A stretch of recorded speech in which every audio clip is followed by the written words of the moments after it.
Kate here. Today's video we're going to be showing you how to do what we call the three-part walk. The three-part walk is pretty much just your normal everyday walk, but you're going to be mixing three different things into it. So the first part of the walk that we're going to show you is how to do the structured walk, then followed by the relaxed walk, and then the final thing we're going to do is the training walk. So I do call it the three-part walk, and that is the order I'm going to show it to you guys, but just know you can do this in any order that you want. Do what makes sense for the walk that you usually go on. It doesn't have to be in that specific order. For example, we usually start ours with the structured walk because we like our walk to start off where the dogs are listening to us, and then after that we'll move into the relax, which is a chance for the dog to kind of get around and sniff a little bit, followed by the obedience, and then I'll actually repeat the sniffing and then the structured walk on the way home as well. So I'll show you guys exactly what those three things look like, and then we'll go over just how to put them in that order just one more time. Okay, so for starters, we're going to do the structured part of the walk first. So with the structured part of the walk, it's important that your dog is in its heel position. They're not going to be pulling you. They're going to be walking right by your side. And then you can just make sure that they stay next to you the entire time. So that looks like this. If they start to pull a little, I'm just going to put her back in her heel position. And usually we do this walk for most of the walk that we do.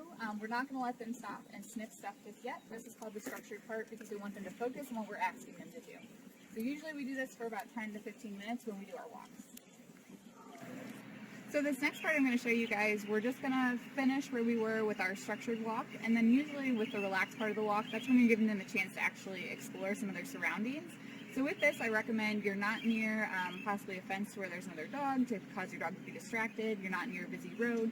This is the spot to where you're going to let that dog sniff and kind of enjoy that part of the walk. So it's kind of enriching for them to be able to smell everything. You're not asking them to do any commands. You're just kind of going at your own pace and just letting them check everything out. So I'll show you guys how I release her from her structured walk to letting her sniff.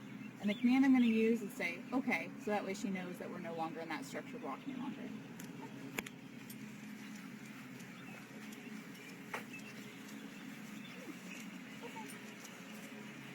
And so with this part of the walk, it doesn't really matter how long you say and let them sniff for. I just kind of go at her pace. If she wants to walk around and sniff some things, I just let her.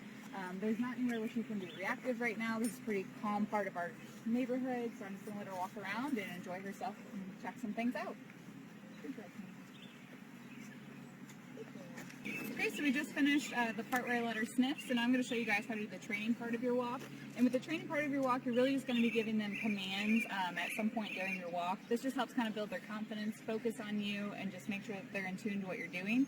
I like to challenge my dogs just a little bit by making them stand on something if I can find it. So something like a large rock, or in this case, we have a lot of sewers in our neighborhood. Our dogs are a little bit afraid of sewers, so to help them get over that, we do make them sit on the sewer and they get rewarded for that. So I'll show you guys that part too. So come on, Penny. So to start, we're going to make her do a couple commands. So Penny, look, sit. Penny, sit. Yes. This is good practice too because there's a lot of distractions outside. So you want to make sure you're practicing your dog's obedience outside of your house as well. So Penny, look, sit, sit. Wait. Okay. Yes.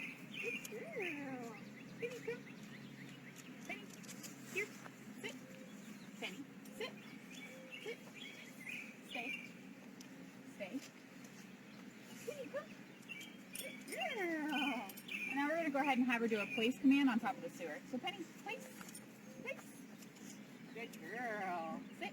Ready? Sit. So you can tell she's a little afraid of it. Sit.